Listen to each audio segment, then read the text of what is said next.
প্রায় ভুলতে যাওয়া রোগ হাম, সেই হাম আবার নতুন করে উদ্বেগের জন্ম দিয়েছে। গেল 6 মাসে বিশ্বে যে পরিমাণ হামের আক্রান্ত হয়েছে রোগী, তার মধ্যে শীর্ষে বাংলাদেশ। আর গেল 4 মাসে মৃত্যুর সংখ্যা প্রায় 800 ছুঁই। কেন এমন পরিস্থিতি তৈরি হলো, আর এ থেকে পরিত্রাণেরই বা উপায় কী? আর এ বিষয়ে কথা বলতে দেশ টিভির আজকের দেশ সন্ধ্যায় আজকের আয়োজন হাম সংক্রমণে শীর্ষে বাংলাদেশ। সঙ্গে আছি আমি মুক্তা মাহমুদ। আর এ নিয়ে আলোচনার জন্য আমার সঙ্গে আছেন, আমার ডান দিকে আছেন ডাক্তার খসরুজ্জামান, তিনি ঔষধের বিশেষজ্ঞ এবং আর্মড ফোর্সেস মেডিকেল কলেজের তিনি ডাক্তার, এবং আমার বাম দিকে আছেন জনস্বাস্থ্য বিশেষজ্ঞ ডাক্তার মুস্তাক আহমেদ। দুজনকেই স্বাগত। ধন্যবাদ। যে বিষয়টা বলছিলাম, WHO রিপোর্ট যেটা আজকে প্রতিবেদন দিয়েছে, সেই প্রতিবেদন আমরা দেখছি যে গত বছরের ডিসেম্বর থেকে মে মাস পর্যন্ত এই 6 মাসে বাংলাদেশে 42,174 জন হাম কিংবা হামের উপসর্গ যে আছে তার চিহ্নিত হয়েছে। এই যে শীর্ষে, দক্ষিণ এশিয়ার মধ্যে বাংলাদেশ শীর্ষে, এই শীর্ষে থাকার পেছনে আসলে কেন বাংলাদেশ হাম সংক্রমণের সংখ্যা এত? জি ধন্যবাদ। এখানে অনেকগুলি কারণ। প্রথম কারণ হচ্ছে যে আমাদের যে টিকার মাধ্যমে একটা প্রতিরোধ গড়ে তোলার কথা বাচ্চাদের, যেটা আমরা বলি হার্ড ইমিউনিটি বা সামাজিকভাবে একটা প্রতিরোধ ক্ষমতা, সেটার ঘাটতি ছিল। করোনার পর থেকে মানুষের মধ্যে এমনি একটা বাইরে যাওয়া বা টিকা নিতে গেলে তো একজন বাইরের মানুষ তাকে টিকা দিচ্ছে, সেটা দিয়ে শুরু হয়েছে আমাদের 2020 সাল থেকে। তারপরে যুক্ত হয়েছে আমাদের টিকা কেনা নিয়ে অন্তর্বর্তী সরকারের সময় একটা টানাপোড়েন ছিল, যদিও তারা টিকা কিনেছিলেন শেষ পর্যন্ত। 2000 আপনার যেই করোনার সময় 2020-21 নভেম্বর ডিসেম্বরে একটা কাভারেজ ক্যাম্পেইন ছিল। প্রতি বছর তো টিকা দেওয়া হয়, সেটাও টার্গেট কম ছিল। কাভার আপ ক্যাম্পেইন 2020-21 সেটাও পুরোপুরি করা যায়নি, করোনা পরিস্থিতি তখনও ছিল। সেটা মেকআপ করার জন্য পরের 3 বছরে আবার করার কথা ছিল, 3 বা 4 বছরের। সেটাও কিন্তু রাজনৈতিক পরিবর্তনের কারণে হয়নি। সেটাও কিন্তু, এবং টিকা কেনা টেনা নিয়ে তো একটা ঝামেলা ছিল, ডিলে হয়েছে। টিকা এসছে কিন্তু দেরি হয়েছে। এই কাভার আপ ক্যাম্পেইনটা হলেও কিন্তু যারা টিকার বাইরে ছিল তাদের একটা অংশ টিকার মধ্যে চলে আসতো। এই সব কিছু মিলিয়ে একটা হামের বিস্ফোরণ ঘটেছে। হামের বিস্ফোরণ ঘটার পরেও সেটাকে আমরা যদি প্রথম থেকে নামিয়ে আনতে পারতাম, যেমন সারা বিশ্বে কিন্তু করোনার প্রভাবে এবং মার্কিন যুক্তরাষ্ট্র কর্তৃক টিকার বিষয়ে তাদের টাকা, সব টাকাটা উইথড্র করে ফেলেছে। WHO টাকা উইথড্র করেছে এবং অন্যান্য জায়গায় USAIDর টাকা উইথড্র হয়েছে। ফলে আফ্রিকা বা আমাদের মতো উন্নয়নশীল অনেক দেশেই কিন্তু এই টিকা নিয়ে সমস্যা হয়েছে। তো এই কারণে সারা বিশ্বেই হামের একটা ঊর্ধ্বগতি, কিন্তু বাংলাদেশের মতো মৃত্যুর হার অন্য কোথাও নেই। দেখুন, হ্যাঁ, WHO যে হিসাবটা দিয়েছেন, মৃত্যুর হিসাব কিন্তু নেই। কারণ এটা বাংলাদেশ সরকারকে ধন্যবাদ দিতে হবে যে এপ্রিল মাস থেকে আমরা প্রতিদিন একটা প্রেস রিলিজ পাচ্ছি, কত আক্রান্ত হচ্ছে, কত মৃত্যু হচ্ছে। আমি নিজেও গবেষণার প্রয়োজনে তন্ন করে ওয়েবসাইট খুঁজেছি। কোনো দেশে পত্রিকার রিপোর্ট অনুযায়ী হামের আক্রান্ত সংখ্যার একটা হিসাব পাওয়া যায়, তো মৃত্যুর সংখ্যা কোথাও পাওয়া যায় না। তবে পরোক্ষভাবে জেনেছি পাকিস্তান এবং ভারতে, নেপাল এবং শ্রীলঙ্কায় তাদের মৃত্যুর হার খুবই কম। তারা কোনো প্রেস রিলিজ কিন্তু অন্য কোনো দেশের চোখে পড়েনি। WHO আঞ্চলিক অফিস বা ইউরোপিয়ান যে CDC তারা দিয়ে থাকে। তো রোগী অনুপাতে মৃত্যুর হার আমাদের এত বেশি যে এটা একটা টিকার প্রভাব তো আছেই, যেটা আমি বললাম। আর এটা আমাদের স্বাস্থ্য ব্যবস্থার একটা মৌলিক ত্রুটি। আমাদের স্বাস্থ্য ব্যবস্থা বলতে সরকারও বুঝে থাকে বড় বড় হাসপাতালে কত ICU আছে, এবং জনগণও মনে করে যে সর্দি কাশি হলেই বড় মেডিকেল কলেজ হাসপাতাল যেতে হবে। ডক্টর মুস্তাক আহমেদ, আমরা এই বিষয়ে পরে কথা বলবো। আমরা একটু ডক্টর খসরুজ্জামান আপনার কাছে একটু জানতে চাই। আমরা দেখছি যে এই যে বলছিলেন ডাক্তার মুস্তাক হোসেন, যে এই শিশুরা সবচেয়ে বেশি আক্রান্তের শিকার হচ্ছে কারণ তাদের টিকা দেওয়া হয়নি, এবং তাদের যে ক্যাম্পেইন যে বিষয়টা ছিল সেই ক্যাম্পেইনটাও কিন্তু হয়নি করোনার পরে এবং রাজনৈতিক টালমাটালে। কিন্তু ইউনিসেফ বলছে যে তারা অন্তর্বর্তীকালীন সরকারকে কিন্তু তারা একটা নোটিশ দিয়েছিলেন যে হাম বাড়তে পারে, এইটা কেন আমলে নেওয়া হলো না? জি ধন্যবাদ। একটু আমি পিছনে ফেরি যে হামটা আসলে কেন হয়, তার উত্তর এখানে আছে। এটা একটা ছোঁয়াচে রোগ, সহজ কথা। ধরেন উচ্চ রক্তচাপ আমার আছে, আমরা মুস্তাক ভাই সারাদিন যদি আড্ডা দেই তাহলে আমার থেকে আপনাদের উচ্চ রক্তচাপ হবে না। আমার ডায়াবেটিস আছে, আমরা বসলে হবে না। আল্লাহ না করে আমার হাম আছে, আমরা 3 জন মিলে একটা প্রোগ্রাম করলাম, 2 দিন পরে আপনার হয়তো আমের লক্ষণ দেখা গেল। অর্থাৎ আপনি আমার পাশে থাকার কারণে আমার থেকে ছোঁয়াচে রোগ হিসেবে আপনি এটা গ্রহণ করলেন, নাক মুখ দিয়ে ঢুকলো। যেভাবে ওই এইডস সংশোধিত যে কোভিড আমরা পেয়েছি। তাহলে পারে এইটা যেহেতু এটা ছোঁয়াচে রোগ হবে, এটা দীর্ঘদিন থেকে আমাদের চিকিৎসা বিজ্ঞানের জানা, আগের থেকেই যেন না হয় সেজন্য এটা প্রতিষেধক নেই, ভ্যাকসিন নেই। এরকম অনেকগুলি অসুখকে আমরা ভ্যাকসিন দ্বারা প্রতিষেধক দিয়ে ভবিষ্যতে না হওয়াটা মোটামুটি নিশ্চিত করি। তাহলে এই ভ্যাকসিনেশন প্রোগ্রামের একটা বাংলাদেশে খুব বড় প্রোগ্রাম হচ্ছে EPI, expanded programme on immunisation. তাতে 6টা টিকার কথা বলা আছে, তার একটি অন্যতম হচ্ছে হাম। এবং এটা খুবই সুসংগঠিতভাবে দেওয়া যায়। আপনি শুনে অবাক হবেন যে বাংলাদেশ অন্য পৃথিবীর একটা রোল মডেলের মতো, যে বিগত সময় এই ঝামেলার আগে প্রায় সাকসেস রেট ছিল 95%-এর কাছাকাছি, 90+। মুস্তাক ভাই একটা শব্দ উচ্চারণ করেছেন যে হার্ড ইমিউনিটি। যদি এই রকম শতকরা হয় তাহলে ধরে নেওয়া হয় যে বাকি যে জনগোষ্ঠী আছে মানে প্রায় শতকরা হারেরই ভ্যাকসিনেশন ছিল। এবং আমাদের কাছে রিপোর্ট গণমাধ্যমে চমৎকার, অর্থাৎ অন্যান্য যে ইপিআই এর মাধ্যমে যেগুলি টিকা দেওয়া হয়েছে প্লাস এই হাম ওর সাথে সম্পৃক্তভাবে এটার যে রিপোর্টেড সংখ্যা যেগুলি আমাদের এসেছিল বিভিন্ন টার্সিয়ারি হাসপাতালে হোক অথবা আমরা যেভাবে যে ডাক্তাররা যেভাবে যে চ্যানেলে জানি, তাতে সেটা অত্যন্ত সহনীয়। 16 কোটি বা 18 কোটি মানুষের জন্য সেটা খুবই সহনীয়। এবং মৃত্যুর এরকম সংবাদও আমরা জি, তাহলে দুটো ঘটনা, একটা হচ্ছে যে হয়েছেও কম এবং সেই হওয়াটা মানে আশঙ্কার মধ্যে পড়ে না, এবং অর্থাৎ ইপিআই ভ্যাকসিনেশন কার্যকরী ছিল। 4-5টা যারা হয়েছে তার ভেতরে যেটা মৃত্যুটা হার সেটাও খুব আনুপাতিক হার এবং সেটাও গ্রহণযোগ্য মাত্রার ভিতরে ছিল। আমাদের কাছে কোনো রকম স্পোরাডিক শব্দ ওনারা ইউজ করেন যে বড় বড় ঘটনা আমাদের কাছে এরকম আসে নাই। এইবার যে ঘটনাটা ঘটেছে সেই ঘটনা মুস্তাক ভাই অনেকটাই কাভার করেছেন, আমি সেই কথাটাই প্রায়ই রিপিট করছি। সেটা হচ্ছে যে এটা মোটামুটি আমি একটা ফ্ল্যাট রেট দাঁড় করাই যে নো টিকা ইকুয়াল টু নো মেজেলস। অর্থাৎ যাকে টিকা দেওয়া হয় না তাকে মোটামুটি তার হবে না। তাহলে পারে সংশোধনী মানে যাকে টিকা দেওয়া হয়েছে তার এটা হবে না, আর যদি না দেওয়া হয় তাহলে তার হবে। এটা একটা মোটা দাগ আর কি, যেহেতু আমরা ফল পেয়েছি। তো যেভাবেই হোক না কেন আমি আমার ডাক্তারি লজিক যেভাবে আমি দাঁড় করে না কেন সেই লজিক দিয়ে এইটাই দৃশ্যমান হয়েছে যে যাদের হয়েছে তাদের অধিকাংশই টিকা দেওয়া হয় নাই। তাহলে আমি বলবো যে যেই কারণটা সেটা হচ্ছে আমাদের নিজস্ব কারণ। এটাকে আমি যেভাবেই বাকচাতুরতা বা অন্যান্য লজিক দিয়ে আমরা এটা কাভার করি না কেন, দৃশ্যতে এটা না দেওয়ার জন্য মূলত হয়েছে। এবং এটার জন্য আমি ব্যক্তিগতভাবে যে কথাটা খুব গণমাধ্যমে বলি, এটা প্রকারান্ত একজন হত্যাকাণ্ড, শিশু। তো এইবার আসেন আপনি যে প্রশ্নটা জানতে চাচ্ছেন যে এর দোষ না এর দোষ, মানে ব্যাপারটা হচ্ছে এরকম, মানে পিলো পাসিং হচ্ছে। দেখেন এটা এই যে তথ্যগুলি আমাদের কাছে আসে সেটাও তো তার সূত্রিতা নিয়েও তো অনেক প্রশ্ন আসে। বিষয়টি যেটা ঘটেছিল সেটা হচ্ছে যে অন্তর্বর্তীকালীন সরকারের সময় তারা এই জিনিসটা খোল লঞ্চে খুলে যে দেখলো যে প্রক্রিয়ায় পূর্বে কেনা হয় তাতে অর্থ বেশি লাগে এবং টেন্ডারের প্রক্রিয়ার ভিতরে যে কোনো কিছু কেনা হয়। তো যেহেতু এটা তো আর অন্য কেউ কিনবে না, মানুষই কিনবে, রাষ্ট্রই কিনবে, সুতরাং তারা স্বাভাবিক যে প্রক্রিয়া আছে সেভাবে যদি কেনা যায় তাতে এই দীর্ঘসূত্রিতা, আমলাতান্ত্রিকতা, অর্থ খরচ এবং হয়তো ইত্যাদি ইত্যাদি সমস্ত তারা ইতিবাচক হয়তো চিন্তা করলেও করতে পারে, করেছেন বলে আমাদের কাছে মনে হয়েছে সার্কামস্ট্যান্সিয়াল ব্যাখ্যা করা। কিন্তু ওনাদের যে ডিউরেশন, মানে ওনার যে এই এতদিন থাকবেন, এবং আমাদের ডাক্তারদের সবচেয়ে অসহায়ত্ব যে আমরা নীতি নির্ধারণ করে সবচেয়ে তার কাছে অর্থ আমাদের হাতে নাই। তো আমরা নীতি নির্ধারক, কিন্তু ফিনান্সটা তো অন্যরা করে, আমি বানিয়ে দিই। এখন যে আমলাতন্ত্র আমি বলবো তারা করে, তাদেরকে হয় আমরা বোঝাইতে পারি নাই, অথবা তারা বুঝতে পারে না, অথবা দুজনে বোঝাবুঝির ভুল ছিল একটা।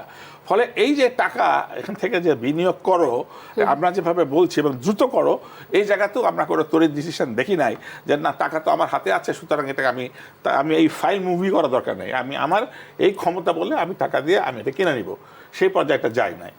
2 হলো আপনি যেটা বলেছেন খুবই দৃশ্যমানভাবে জাতিসংঘ ইউনিসেফ ইউনিসেফ বলতে চাচ্ছে তারা এটা বলেছে। এখন যারা বা যে দপ্তর তখন যারা দায়িত্বপ্রাপ্ত ছিলেন তারা একটা উত্তরে তারা এটা বলেছে, তারা মনে করেছে যে দুটো কথা বলেছে। একটা কেউ কেউ বলেছে যেটা আসলে আমি বলেই নাই, আবার গণমাধ্যমে এসছে এটা, আবার কেউ কেউ বলেছে যে আমরা তো নিশ্চিত যে আমরা পাবো, সুতরাং কে কি বললো তাতে আমাদের কিছু আসা গেল না।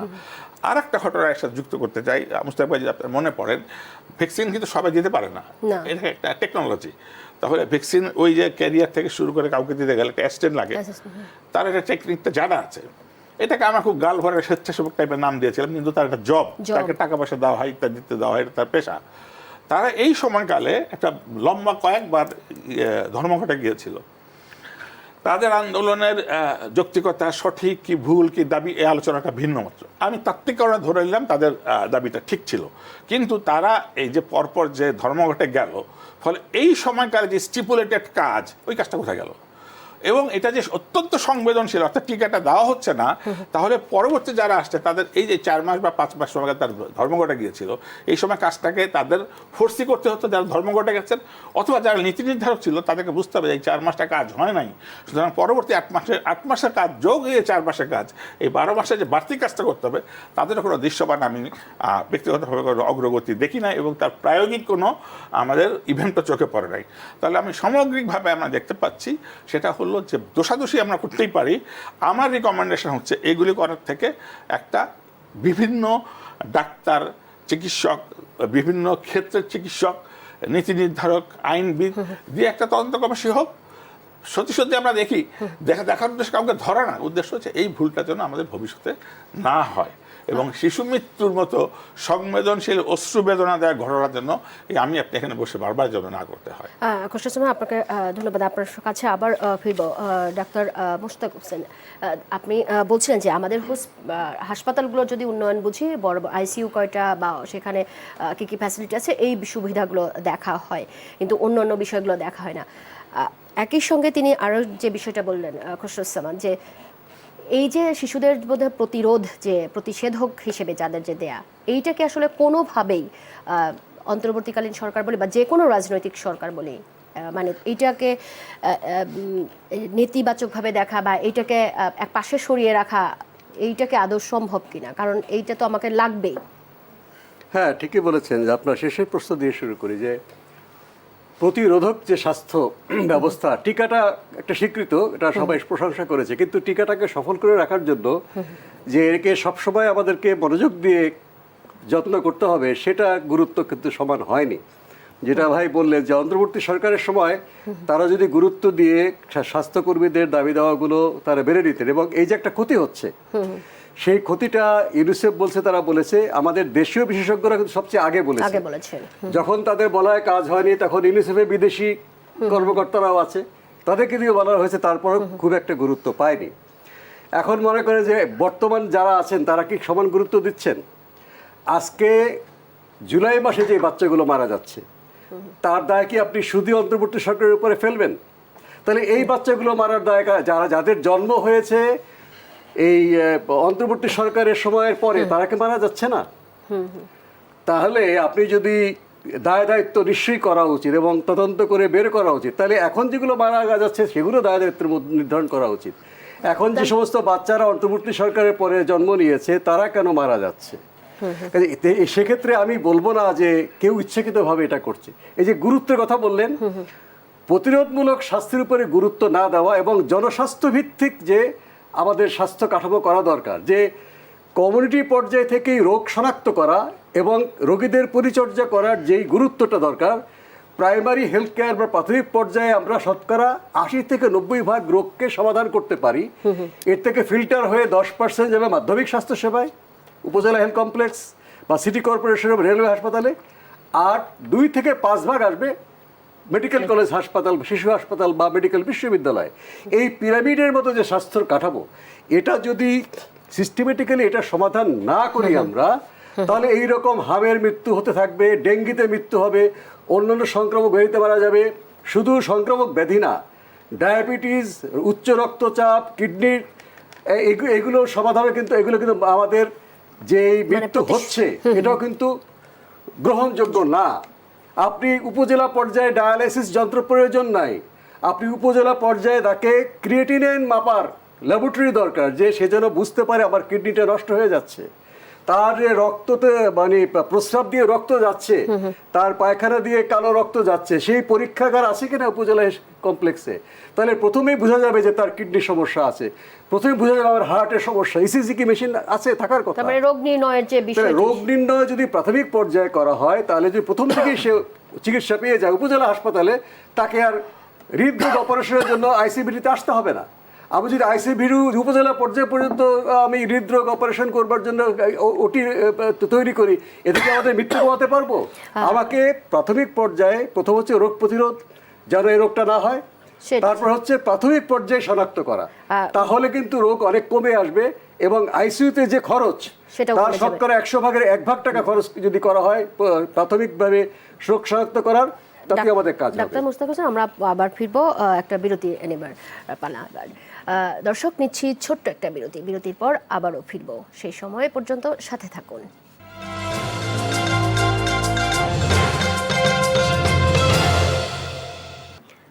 দর্শক, বিরতির পর আবারও স্বাগত জানাচ্ছি দেশ সন্ধ্যায়। ডাক্তার খসরুজ্জামান, ডাক্তার মোস্তাক হোসেন যেটা বিষয়টা বলছিলেন যে রোগ প্রতিরোধ এবং প্রাথমিক যে ব্যবস্থা রোগের জন্য, সেই ব্যবস্থা বাংলাদেশে আসলে যথেষ্ট নয়। যে চিকিৎসক হিসেবে আপনি কি বলবেন এই বিষয়টা? জি, উনি যথাযথই বলেছেন, এটা তো কোনো বিতর্ক রাখে না। আমি আমার যদি স্কুল প্যাটার্নটা চিন্তা করি, যে আমার প্রাইমারি স্কুলের আমার শিক্ষকতা বা পড়ালেখা ভিত্তি যদি আমি তৈরি না করতে পারি, আমার চিকিৎসা বিজ্ঞান 30 বছর পরে বা 20 বছর পরে যে ছেলেটা আসবে, ওই স্কুলিংটা তার না হলো, ওই ভিত্তি তৈরি হবে না, বিল্ডিংটা থাকবে না। এই অবকাঠামোটা আপনি তৈরি করেছেন, এইটার নিচে অন্তত 2টা বা 3টা ফ্লোর আছে, ওইটা যদি খুব হালকা করে তাহলে কয়েক রিক্টার স্কেলে পড়ে যাবে। তাহলে এটা নিয়ে কোনো সন্দেহের অবকাশ নাই যে যে কোনো রাষ্ট্রের যে কোনো ক্ষেত্রে, বিশেষ করে আমাদের মতো ক্ষেত্রে, বেস লাইনটা তৈরি করতে হবে।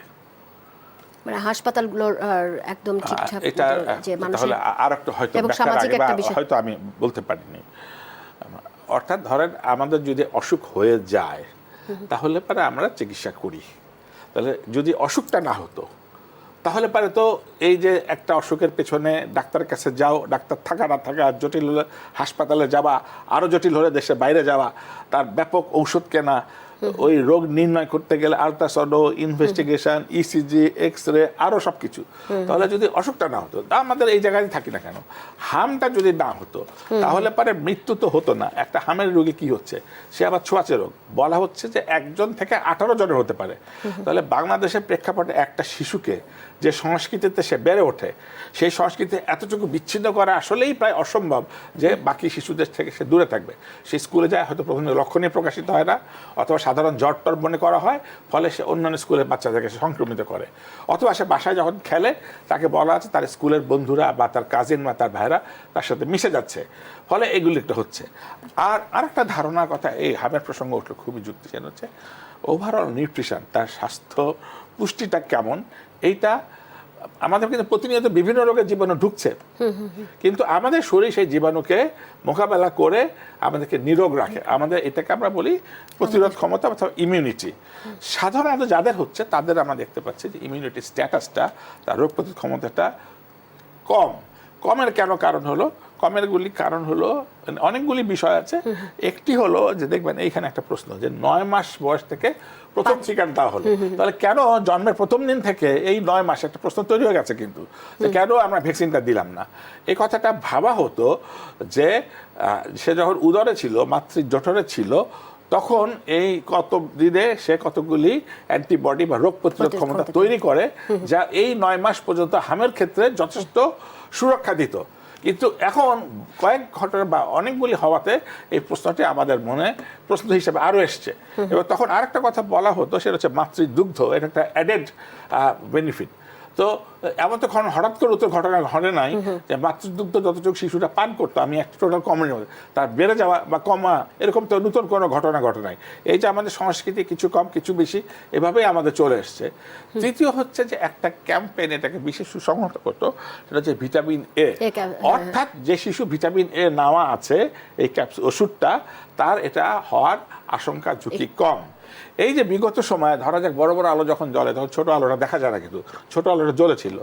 তাহলে এই যে ভিটামিন এ সংক্রান্ত ক্যাম্পেইন এটাও মানে যেটুকু হয়েছে সেটা তুলনায় খুবই নগণ্য।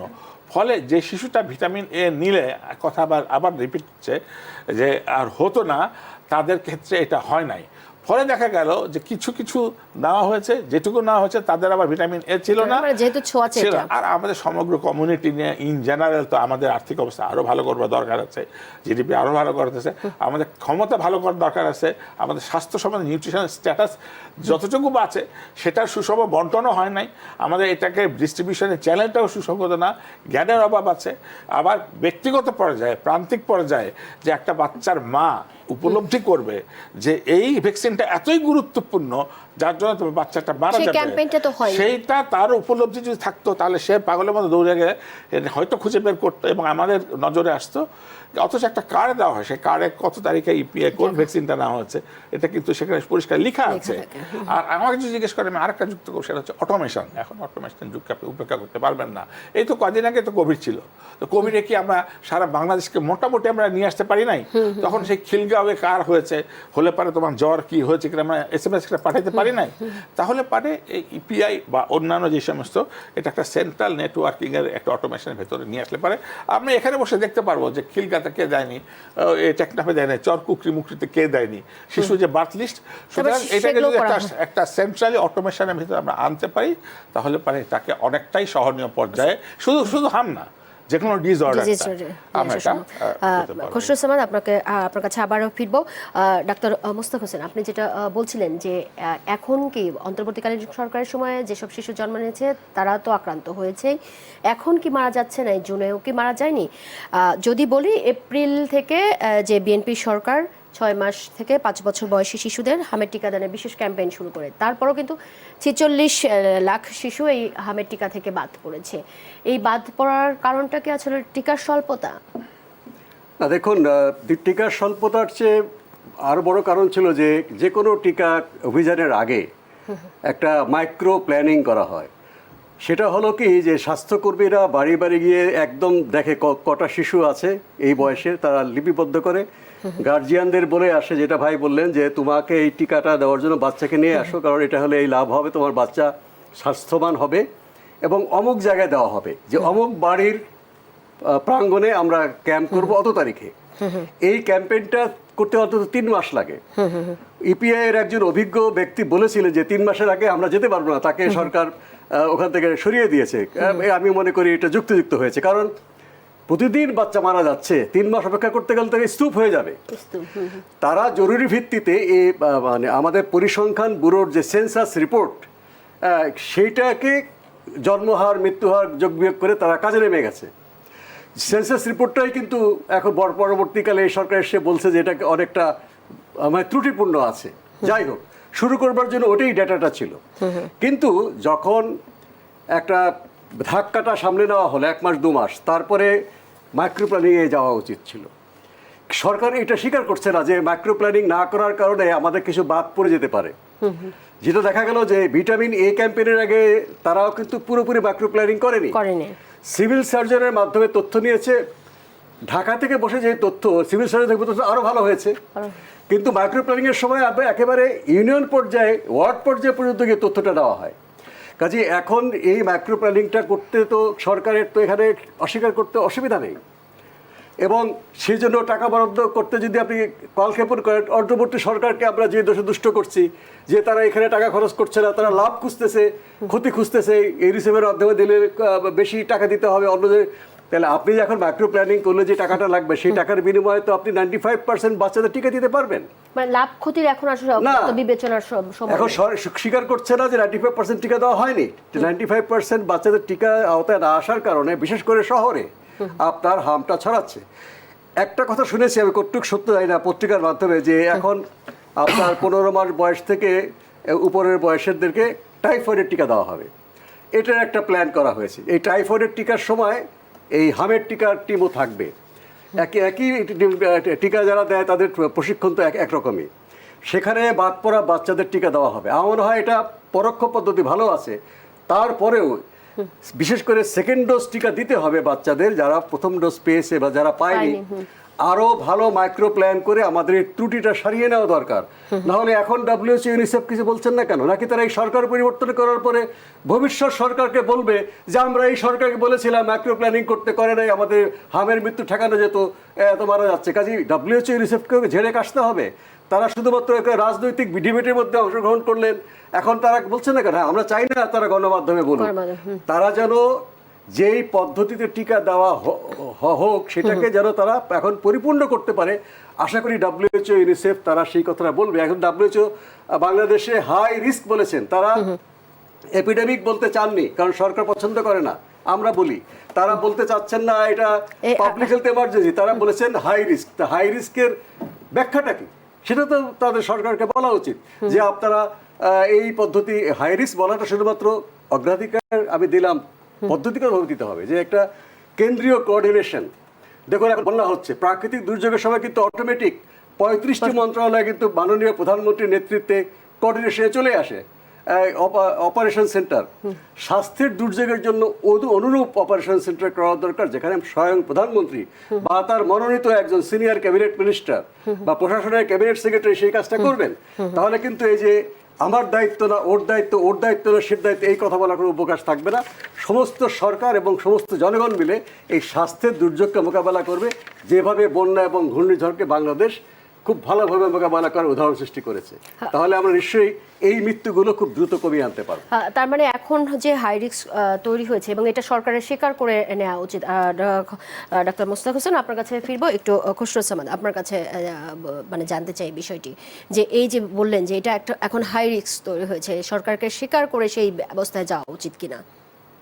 জি ধন্যবাদ। আমাদের বিগত সময় আমরা বারবার করে দেখি যে কোভিডের মতো একটা সারা পৃথিবী যেখানে থ্রেটেড, কোভিডে আমেরিকা, আমি খুব সহজ করে পরিষ্কার, অর্ধেক মানুষ নাই, বিশাল একটা মানুষ হয়ে গেছে, ইউরোপে হয়ে গেছে, জার্মান, স্পেন, ফ্রান্স, যেগুলি চিকিৎসা বিজ্ঞানে উন্নত রাষ্ট্র বলা হয়, সেখানেও আমাদের সংখ্যা যেটা বলা হয়েছে সেই সংখ্যাটা ওই পরবর্তীতে দেখা গেল যা হয়েছে আর সরকারিভাবে বলা তার 1/3 মতো।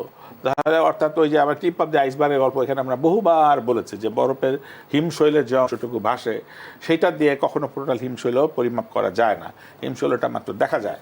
তাহলে পারে এই রকম প্রবণতা যতটুকু থাকুক, এটা তো আমরা দেখতেই পেলাম যে এটার কিছু প্রকৃতি প্রদত্ত কিছু বিষয় আছে এবং আমার কাছে মনে হয় যে এটা আরো ব্যাপক গবেষণা করা দরকার যে এটা টিকা দেওয়া সত্ত্বেও কিন্তু হওয়ার হার দেওয়া কম না।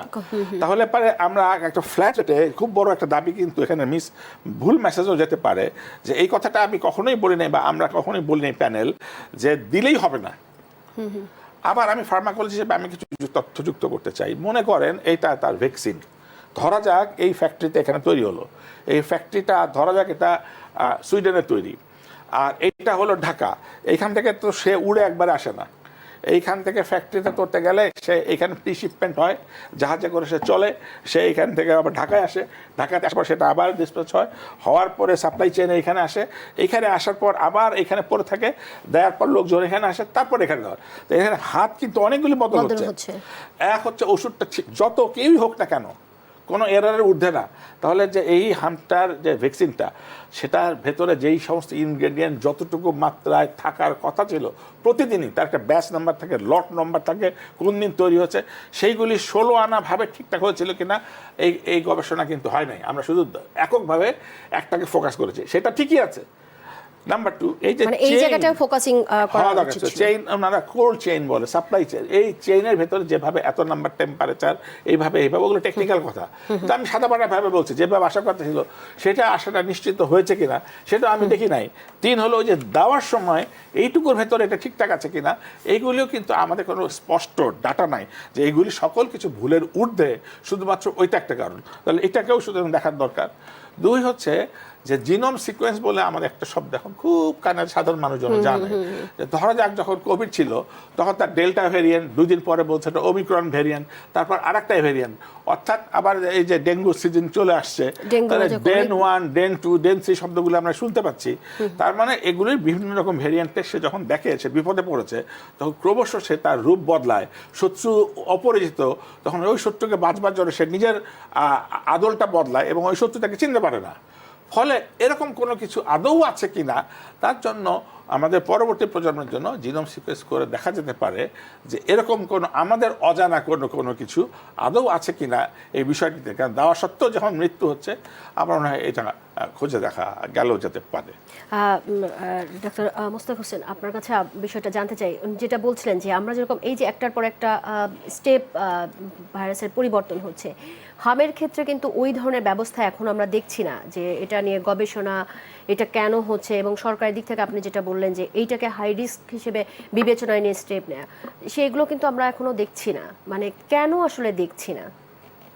গবেষণা হচ্ছে না তা না, আইপিএইচ যারা বাংলাদেশে ডব্লিউএইচওর স্বীকৃত প্রতিষ্ঠান এই হাম এবং পোলিওর জন্য, তো তারা বলেছে যে তারা পরীক্ষা করে দেখেছে যে দেশীয় যে হামের যেটা ভাইরাস সেটা অপরিবর্তিত আছে, তবে সেটা তারা ভেরিফাই করার জন্য ডব্লিউএইচওর যে স্বীকৃত বাইরের প্রতিষ্ঠান সেখানে তারা দেওয়ার চেষ্টা করছে। আমলাতান্ত্রিক প্যাচে পড়ে সেই ভাইরাস কি বলে সেই স্যাম্পলগুলো, যে হামের ভাইরাসটা বাংলাদেশের পরীক্ষাটা ঠিক আছে কিনা একটা দ্বিতীয় জায়গায় পরীক্ষা করার জন্য, সেটা কিন্তু তারা এখনো বিদেশে নিতে পারে না। আমি একটু অবাক হয়েছি আপনি কথা বলার পরে, আমার মনে হলো যে কিভাবে আমাদের এখানে জৈব যে নমুনাগুলো পরীক্ষার জন্য নেওয়া হবে, এটা কিন্তু আইডিসিআর এর সাথে কিন্তু এই করা আছে। আইডিসিআর কোভিড বা তারও আগে থেকে তারা মার্কিন যুক্তরাষ্ট্রের centre for disease control Atlanta যে ল্যাবরেটরি, তার সাথে একটা এমইউ করা আছে বিশ্ব স্বাস্থ্য সংস্থার মাধ্যমে। আমরা নিয়মিত আইডিসিআর থেকে স্যাম্পল পাঠাতে দেখি, কিন্তু আইপিএস এর সাথে সেটা কেন হবে না? একটা সরকারি প্রতিষ্ঠান, এবং এই বিষয়ে নিশ্চয়ই সংশ্লিষ্ট কর্তৃপক্ষ তারা কেন পারছে না, তারা দ্রুত ব্যবস্থা করা উচিত। আমার মনে হয় আমাদের যে আইপিএস ল্যাবরেটরিতে আছে যে ব্যবস্থা, তারা সঠিকভাবেই করেছে, এবং এখনো পর্যন্ত শুধু বাংলাদেশ না, অন্যান্য দেশেও কিন্তু একই সময় জেনোম সিকোয়েন্স করা হচ্ছে, বা বেশি মার্কিন যুক্তরাষ্ট্র তারাও বলছে যে না, আগের মতোই দেখছি, তবে আমাদের আরও খতিয়ে দেখা উচিত। তবে ভাই যেটা বলছেন এটা হচ্ছে ল্যাবরেটরি জেনোম সিকোয়েন্সের বৈশিষ্ট্য। আমার যেটা মনে হয় রোগতত্ত্বর ছাত্র হিসেবে, যখন একটা ভাইরাস মানে মিলিয়ন মিলিয়ন মানুষকে আক্রান্ত করে, তখন ভাইরাসের ফিজিক্যাল শক্তিও বেড়ে যায়। একটা হচ্ছে সে তার ক্ষমতা পরিবর্তন করে আরো সংহারী হয়ে উঠতে পারে, যেটা ভাই বলেছেন, অথবা দুর্বল হয়ে যেতে পারে, যেমন কোভিডের ক্ষেত্রে দুর্বল হয়ে গেছে। আরেকটা হলো, ধরুন আমি যদি মনে করি যে আমি একটা বন্যা হচ্ছে, বন্যার বাঁধ আপনি দেওয়া আছে সব জায়গায়, বন্যার পানি ঢুকছে না, যদি পানি প্রচন্ড চাপ সৃষ্টি করে, একসঙ্গে যতই শক্তিশালী বন্যা এতটুকু টিকবে, কিন্তু দুই পাশ দিয়ে বন্যার পানি ঢুকে যাবে।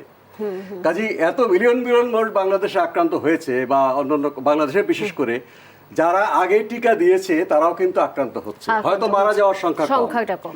যারা বয়স্ক মানুষ, যারা হয়তো ছোটবেলায় হাম হয়েছে, তারাও কিন্তু আক্রান্ত হয়েছে, হয়তো তারা মারা যাচ্ছে না, তাদের মারা যাওয়ার সংখ্যা কম। যারা একেবারে টিকা পায়নি তাদের মধ্যে মারা যাওয়ার সংখ্যা অনেক বেশি। কাজেই অসংখ্য মানুষ আক্রান্ত হওয়ার কারণে ভাইরাসের যে মানে জমায়েত ক্ষমতা, বাংলা যদি বলি, এটা অনেক বেড়ে গেছে। যে ইমিউনিটির যে ওয়াল, প্রতিরোধের যে দেয়ালটা ধসে পড়েছে, এটা আর হয়তো নিশ্চয়ই ল্যাবরেটরি পরীক্ষা করে পাওয়া যাবে, কিছু না কিছু ল্যাবরেটরি পরীক্ষায় আমরা পেতে পারি। কারণ উনি যেটা বলেছেন এটা কিন্তু একটা মানে সায়েন্সের কথা। যখন অনেক মানুষকে আক্রান্ত করে, তখন ভাইরাস টিকে থাকার জন্য বা তার প্রাণ সংহারের জন্য হয় খুব দুর্বল হয়, আমরা দেখি দুর্বল হচ্ছে না, তারা শক্তিশালী হচ্ছে। এবং সেই কারণে আমরা দেখছি যে যাদের হওয়ার কথা না, তারাও আক্রান্ত হচ্ছে, 6 মাসের নিচে বয়সের নিচে আক্রান্ত হচ্ছে, 9 মাসের আক্রান্ত হচ্ছে। আমাদের গবেষণা অব্যাহত রাখা উচিত, এবং আইপিএস কেন তাদের নমুনা বাইরে পাঠাতে পারছে না, দ্রুত এটা সমাধান করা উচিত। ধন্যবাদ মোস্তাক। আমরা একটা বিরতির পর আবারও ফিরবো আলোচনায়। দর্শক, নিচ্ছি ছোট্ট একটা বিরতি, বিরতির পর আবারও ফিরবো আলোচনায়, সে পর্যন্ত সাথে থাকুন।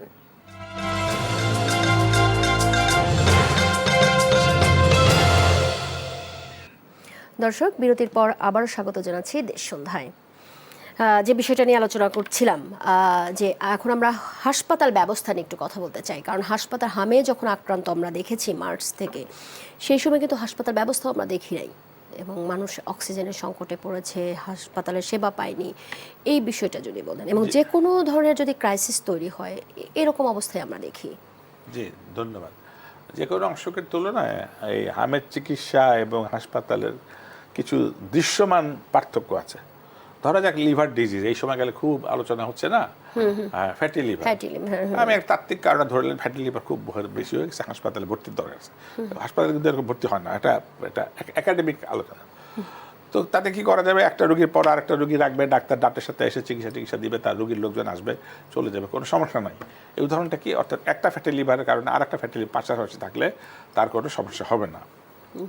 একটু আগে যে আলোচনাটা আমরা করেছি যে হাম অত্যন্ত ছোঁয়াচে রোগী, 18 জন একজন থেকে আরেকজনে হয়।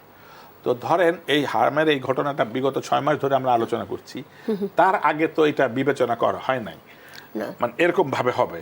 সুতরাং হাম ডেজিগনেটেড কোনো ওয়ার্ড যেটা থাকার জন্য এরকম কিছু ছিল না, অথবা যেগুলি ছোঁয়াচে রোগের জন্য চিকিৎসার জন্য যে ওয়ার্ড অন্যান্য যেগুলো ছিল সেগুলি এতটুকু ধারণ ক্ষমতা কখনোই ছিল না যে এত বাড়তি পেশেন্ট লোড তার তৈরি হবে। বরং এই যে এতগুলি রোগী হয়ে গেল, এইটাকে রাখতে গেলে যে বাড়তি বেড বলতে তো খালি ঘুমানোর বিছানা না, তাহলে বেডের সাথে তার অ্যাসোসিয়েটস ডাক্তারের সংখ্যা আসে, তার প্যারামেডিক্সের সংখ্যা আছে, নার্সের সিস্টেমের সংখ্যা আছে, ইনভেস্টিগেশনের সংখ্যা আছে, এবং সবচেয়ে যে জিনিসটা ঝুঁকিপূর্ণ সেটা হচ্ছে ছোঁয়াচে রোগ। সুতরাং আমাদের হয়তো একটা স্টিগমা, ট্যাবু, যে এই হাসপাতালে নিয়ে যাব, এই সব কিছু মিলে এটা চিকিৎসাটা জটিল হয়েছে। আর ফার্মাকোলজি হিসাবে আরেকটা জিনিস যুক্ত করতে চাই যে এই রোগের চিকিৎসাটা জটিল হয়ে গেছে এই জন্য এর যে অণুজীব, আমরা সব বারবার করে এটা উচ্চারণ করছি, ভাইরাস বলছি। ধরা যাক কোভিড, ধরা যাক ডেঙ্গু, ধরা যাক চিকুনগুনিয়া, অথবা ধরা যাক এইডস, অথবা আর এর তো হাম তো রইলই, এগুলি সবের দায়ী হচ্ছে এক ধরনের ভাইরাস, প্রত্যেকটার জন্য একটা ভাইরাস। অদ্যবধি খুব কাজ করতে পারে, আমরা খুব আশাব্যঞ্জক তার ফলাফল নিয়ে, এরকম কোনো অ্যান্টিভাইরাল ড্রাগ নাই। আমি আবারও বলছি অ্যান্টিভাইরাল, অর্থাৎ ওই হামের যে জীবাণু তাকে ওষুধ দিলে ভালো হয়ে যাবে 5 দিন অন্তর বা 7 দিন অন্তর, সেরকম নাই। খোদ টিউবারকুলোসিস, যক্ষার মতো একটা ভয়ঙ্কর অসুখ, সেটাতেও একটা অ্যান্টি টিউবারকুলার ড্রাগ, যেটা প্রোটোকলে 6টি ড্রাগ, সেটা দিলে পারে তার 6 মাস পরে সে ভালো হয়, কিন্তু এটা ভালো হয় না। তাহলে আমরা কি করি, চিকিৎসকরা লক্ষণ ভিত্তিক চিকিৎসা দেন, সাদামাটা ভাবে তার জ্বর আছে, তার জ্বরের কমানো ওষুধ দাও, ঠান্ডা কাশি ওষুধ দাও, এইটা। কিন্তু আরো যে ঘটনাটা ঘটে যে যেহেতু এটা কোনো সুনির্দিষ্ট চিকিৎসা নাই, হাসপাতালে ভর্তি হওয়ার আগে এই আজকে ঝাড়ফুঁক করো, ওই টোটকার চিকিৎসা দাও, গ্রামে যেটা হয় এটা তো ভালো হচ্ছে না, তার কাছে যাও, র্যাশটা চেনা যাচ্ছে না, ফলে এই যে এখানে একজন বিশেষায়িত চিকিৎসক অথবা একটা রেজিস্টার্ড চিকিৎসকের কাছে যখন আসে, তার ইতিমধ্যে যেভাবে একটা তার ক্লাসিক প্রেজেন্টেশন হওয়ার কথা সেরকম না হয়, তার জটিলতা শুরু হয়ে যায়। জটিলতা খুবই ভয়াবহ জটিলতা আছে, তার মধ্যে একটা দুটো আলোচনা করতেই পারি এই চিকিৎসার জন্য এটার সাথে। সেটা একটা বলা যায় এনকেফালাইটিস, মানে মস্তিষ্কের প্রদাহ। আমার এনকেফালাইটিস বোঝার দরকার নেই এই গণমাধ্যমে, কিন্তু আমি শুধু বুঝি যে মস্তিষ্কের যদি প্রদাহ হয় বা তার যদি এতে হয়, তাহলে পারে সেটা কত ঝুঁকিপূর্ণ হতে পারে। আর হচ্ছে যে নিউমোনিয়া, আমাদের কিছু কম বেশি ধারণা আছে, সেটা শ্বাসকষ্ট হয়ে মৃত্যু হতে পারে। আর গ্যাস্ট্রোএন্টারাইটিস, মানে পরিপাকতন্ত্রের প্রদাহ, এটা তো পৃথিবীতে শিশু মৃত্যুর জন্য এটা একটা অন্যতম একটা বড় রোগ। তাহলে পারে আমি আরো অসংখ্য পার্শ্ব প্রতিক্রিয়ার কথা আমরা আলোচনা করতে পারি, অথবা এই ডিজিজের কারণে যে সেকেন্ডারি ইনফেকশন বা অন্যান্য যে ঘটনা ঘটছে। কিন্তু এই দৃশ্যমান অন্তত এই 3টা, যার যথাযথ চিকিৎসা না হলে পারে তার মৃত্যু হলেও হতে পারে। তাহলে এইগুলির যথাযথ চিকিৎসা কিন্তু প্রাইমারি লেভেলে, সেকেন্ডারি লেভেলে তারা এটা অনুমানই করতে পারে না, ডায়াগনোসিস করতে পারে, করলেও তাদের ক্ষেত্রে সেরকমভাবে তৈরি না। এখন টারশিয়ারি হাসপাতালে যেটা বললেন আপনি, কিছু না, একটা যে স্যালাইন দেবেন সেটাও তো ভাবে আগের থেকে হাসপাতাল প্রস্তুত ছিল না। তাহলে পারে এই নতুন করে ব্যাপক পেশেন্ট লোড যদি হয়, আপনি আবার এখান থেকে রুগী আরেক জায়গায় সরাবেন, তাহলে ওই রোগীগুলি আবার কোথায় যাবে? তাহলে পারে সেই ক্ষেত্রে এই কি যুগোপযোগী ব্যবস্থা হওয়া উচিত সে নিয়ে আলোচনা হয়েছে, কিছু কাজও হয়েছে। আমি খুব প্রাসঙ্গিকভাবে একটা বলি যে ফিল্ড মেডিকেল হাসপাতাল বলে একটা আছে, সেনাবাহিনী সেটা উন্মুক্ত হাসপাতালের মতো করে শুধুমাত্র এই রোগীগুলি কারো হচ্ছে এটা সেন্ট্রালি যে চিকিৎসা পদ্ধতি তার সাথে এটাকে যুক্ত করা হয়ে গেছে। হ্যাঁ, ডাক্তার খসরু সামাদ, আপনার কাছে একটু আরো পরে আসবো, সেটা হচ্ছে কিভাবে আসলে কখন রোগী ডাক্তারের কাছে যাবে বা কিভাবে চিহ্নিত হবে। তার আগে ডাক্তার মোস্তাক হোসেন, আপনার কাছে একটু জানতে চাই, আপনি কিন্তু আগেই বলেছিলেন যে এই সংক্রমণের হার আরো বেশি বা এই ঝুঁকি বাংলাদেশে তৈরি হতেই মানে হবেই, 2025 সালে আপনি এই কথাটা বলেছিলেন। তো যখন আপনারা বলছিলেন যে এই ঝুঁকিটা বাংলাদেশে তৈরি হবে এবং হামে আক্রান্ত হতে পারে বাংলাদেশ, সরকার আমলে মানে কতটা মানে নিলে এইটা আসলে প্রতিরোধ করা সম্ভব হতো, এবং এখন আসলে এই ঝুঁকিটা কিভাবে কমানো যায়? দেখুন, ঝুঁকি ব্যবস্থাপনা একটা বিষয় আছে, যেটা আমি যেখানে এতদিন কাজ করেছি আইইডিসিআর সেটা সেখানে আমাদের কাজের অভিজ্ঞতা হয়েছে। আরেকটা হচ্ছে সাধারণ হাসপাতাল ব্যবস্থাপনা। এই বিষয়ে আমি এখন পড়াচ্ছি একটা বিশ্ববিদ্যালয়ে এমপিএস কোর্সে। ঝুঁকির জন্য কতগুলো কিন্তু আমাদের WHO থেকে শুরু করে সবার মিলে কিন্তু আমরা তৈরি করেছি যে ঝুঁকির এটা বলা হয় মানে প্রস্তুতি ফেজ। যেমন যে কোনো মুহূর্তে ইনফ্লুয়েঞ্জার প্যান্ডেমিক হয়ে যেতে পারে বাংলাদেশে বা সারা বিশ্বেই, নতুন কোনো ইনফ্লুয়েঞ্জার ভাইরাস যদি তৈরি হয়, যেটা ভাই বললেন, তাহলে তার জন্য কিন্তু একটা কাঠামো আছে যে কাকে ট্রেনিং দেওয়া হচ্ছে সব জায়গায়। ট্রেনিংগুলো দিয়ে আপনি প্রস্তুত করছেন, ল্যাবরেটরি তৈরি করছেন, ল্যাবরেটরিকে ওদের করা হচ্ছে, সার্ভেলেন্স করা হচ্ছে। তো সেই প্রস্তুতিটা একাডেমিক্যালি সায়েন্টিফিক্যালি তাত্ত্বিকভাবে করা হচ্ছে, এই বিষয়ে খুব একটা আমাদের ঘাটতি নেই। সমস্যা হচ্ছে হাসপাতাল ব্যবস্থাপনা। সেটা কি আমি এটা আগেই বলেছি, আমাদের দেশে যখন মানুষ একসময় আমাদের স্বাধীনতার আগে বা পরপরই অধিকাংশ মানুষ আধুনিক চিকিৎসা ব্যবস্থা আসতো না, ঝাড়ফুঁকের কাছে আসতো, যেটা ডাক্তার ওঝা ইত্যাদি। মেডিকেল ম্যান্ডেট করার জন্য যে কোনো প্রকারের হাসপাতালের জন্য মানুষ আসে, এগুলো করা হয়েছে। এবং ঢাকা শহরে বড় বড় হাসপাতালে primary care, secondary care, tertiary care এক জায়গায়, যে বড় মেডিকেল কলেজ হাসপাতাল। আজকে 2026 সালে হাসপাতাল ব্যবস্থাপনার একটা অন্যতম বড় সমস্যা হচ্ছে একটা বড় মেডিকেল কলেজ হাসপাতালে বা বড় টারশিয়ারি হাসপাতালে সব একসাথে, প্রাইমারি কেয়ার, সেকেন্ডারি কেয়ার এবং একদম টারশিয়ারি মানে জরুরি চিকিৎসা, সাপোর্টিভ কেয়ারও এখানে আছে অনেক জায়গায়। এটা আলাদা করতে হবে। জ্বর হলে একজন মানুষ যেন তার বাড়ির পাশে প্রাথমিক স্বাস্থ্য কেন্দ্রে যায়, সেই প্রাথমিক স্বাস্থ্য কেন্দ্র করতে হবে। শহরে নেই, গ্রামে আছে কিন্তু ভালোভাবে সজ্জিত নেই। অবজারভেশন করার জন্য একটা রোগীকে হাসপাতালে রাখতে হতে পারে 3 দিন, 4 দিন, 5 দিন, 7 দিন। তাকে হয়তো অপারেশন করার দরকার হবে না, তার জন্য সেকেন্ডারি হাসপাতাল, যেটা গ্রামে উপজেলা হেলথ কমপ্লেক্স আছে, ঢাকা শহরে নেই। ঢাকা শহরে অবজারভেশনের রোগীও মেডিকেল কলেজ হাসপাতালে রাখতে হয়, আর জরুরি রোগী তো রাখতেই হচ্ছে। কাজেই এই যে মডেল মাথা থেকে বের করতে হবে। আমাদের আগের সরকারের প্রধানমন্ত্রী বলতেন ঢাকা মেডিকেল কলেজ হাসপাতাল সবাই আসে, এটাকে আরো বড় করো, একটা বড় জাহাজের মতো করো। সবসময় বলেছি এটা মানুষে এক রোগ নিয়ে ঢুকবে, আরেক রোগ নিয়ে বেরোবে, অ্যান্টিমাইক্রোবিয়াল রেজিস্ট্যান্স তৈরি করবে, অ্যান্টিবায়োটিকে কাজ করবে। এতগুলো রোগী যদি আপনি এক জায়গায় রাখেন, আর যারা চিকিৎসা দিচ্ছে ওদেরও তো সমস্যা, যে ভাই ফ্যাটি লিভারের কথা বললেন, লিভারের সমস্যা, এই এত রোগীর সাথে ডাক্তার, নার্স এতগুলো একসাথে আছে রোগীর সাথে, তারা তো রোগে আক্রান্ত হবে। কাজে আপনি প্রাইমারি, সেকেন্ডারি, টারশিয়ারি আলাদা করে ফেলেন। ঢাকা শহরে immediately primary health care centre তৈরি করার কথা সরকার কিছু কিছু কেন্দ্র নিয়েছেন, সেগুলোকে চালু করতে হবে। এখানে একটা কথা আমি পাদটিকার মতো বলে রাখি, যে কোভিডের কে বলে অন্তর্বর্তী সরকারের সময় টিকা নিয়ে যে সমস্যা হয়েছে, যে একটা নতুন পদ্ধতি শুরু করার আগে তারা পুরনো পদ্ধতি আটকে দিল, ফলে টিকাটা কেন হয় নাই। ঢাকা শহরে এনজিও গুলো কিছু কিছু প্রাইমারি হেলথ কেয়ার দিয়ে থাকে, সেইগুলো সরকার নিয়েছে। সরকার চালু করতে কিন্তু পারে না 1 জুলাই থেকে, সময় লাগবে। আর এনজিওর কাজ বন্ধ করে দিয়ে, তার ফান্ড নাই। যারা প্রাইমারি কেয়ার পেতে, বিশেষ করে মা ও শিশু, তারা কিন্তু তার কেয়ার পাচ্ছে না। যাক, সেটা কিন্তু ইমিডিয়েটলি সমাধান করা দরকার। কাজেই ঢাকা শহরে এই যে বড় বড় হাসপাতাল কেন্দ্রিক যে মেগা হাসপাতাল, এই ধরনের থেকে বের করে প্রত্যেকটা ওয়ার্ডে প্রাইমারি হেলথ কেয়ারের জন্য মানুষ যায়, এবং এটা মানুষ আস্থাভাজন হয়, সেই প্রচারটা করতে হবে। এখন মানুষের মধ্যে এমন প্রচার করেছি আমরা যে আমার এক ভালো প্র্যাকটিস যেন হয়, সর্দি রোগীও যেন আমি প্রফেসর আমার কাছে যেন আসে, ওখানে গেলে চিকিৎসা হয় না। এইটা মানুষকেও জানাতে হবে। কেন্দ্রে যেন গিয়ে মানুষ একটা প্রাইমারি কেয়ার এইভাবে হওয়া উচিত যে হাসপাতালে ভর্তি হওয়া ছাড়া রোগের যত চিকিৎসা সেই প্রাইমারি কেয়ারে হবে। হসপিটালে ভর্তি হতে গেলে আমি সেকেন্ডারি কেয়ারে ভর্তি হবো, যেটা অবজারভেশন, সবচেয়ে জটিল রোগী যাবে মেডিকেল কলেজ মেডিকেল হাসপাতালে, কলেজ হাসপাতালে। তাহলে হাসপাতাল ব্যবস্থাপনার অনেক সমস্যার সমাধান হবে, যদিও এছাড়াও আরো অনেক সমস্যা আছে। ধন্যবাদ আপনাকে। আপনি খুশরো সামাদ, আপনাকে দিয়ে শেষ করব। আপনি যেহেতু বলছিলেন যে মানুষ চিকিৎসা নিতেও একদম দেরিতে আসে, তো সেই ক্ষেত্রে হামের লক্ষণ এবং কোন সময়ে তারা চিকিৎসার জন্য আসবে এই বিষয়টা দিয়ে আপনার কাছে শেষ করব। আপনার হাতে 1.5 মিনিট। জি ধন্যবাদ। সমস্যাটা হলো যে এক একটা হাম এক একভাবে প্রকাশিত হয় এবং যে সমস্ত ফিচারগুলি সেটা হুবহু সেরকম আসবে এমনটি ভাবার দরকার নাই।